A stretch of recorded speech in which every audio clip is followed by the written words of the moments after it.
mtazamaji wa M-Media, huyu ni naibu waziri wa habari, utamaduni, sanaa na michezo akiwasili hapa katika msiba huu wa mzee Onyango Kawe jijini Dar es Salaam.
Mzee Onyango alikuwa superstar wa michezo ya kuigiza, ucheshi, na naamini wasanii wengi unaowaona sasa hivi wanafanya vizuri. Miongoni mwa watu waliowavutia kufanya sanaa wanaoifanya alikuwa Mzee Onyango.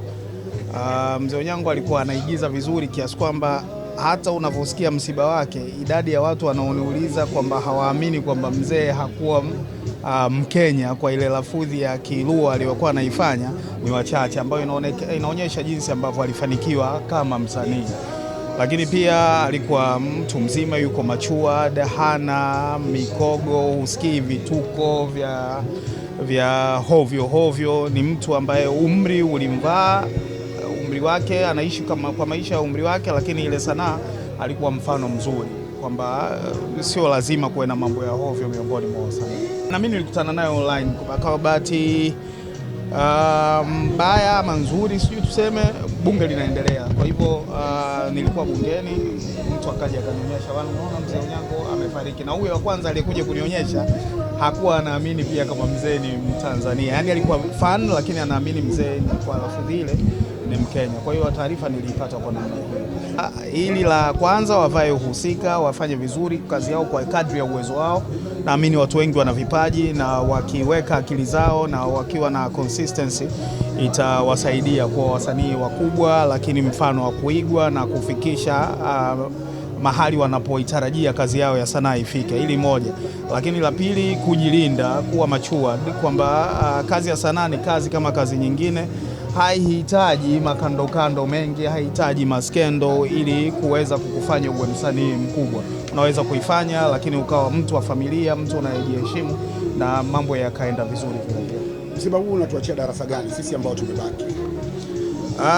Darasa kwenye misiba ni lile. Kwenye Uislamu inasemwa kwamba kifo ni ukumbusho tosha, kwamba kuna siku chakubali kuzaliwa, umekubali kwamba kuna siku kitu cha uhakika. Yaani ukizaliwa unaweza usioe, unaweza usisome, unaweza usipate watoto, unaweza usifanye kazi, lakini kitu ambacho ni uhakika ni lazima kitakukuta ni kifo. Kwa hivyo pamoja na mambo mengine yote tunayofanya kwa ajili ya kutafuta maisha yetu, tuhakikisha kwamba tunajikaribisha kwa Mwenyezi Mungu na kwamba kuna siku moja tutarudi kwake. Nitumie fursa hii kuwapa pole sana na kuwaombea ustahimilivu kwanza wasanii wenzake wote, lakini hali kadhalika familia na wapendwa wake wote walioguswa na msiba huu kwa namna moja ama nyingine.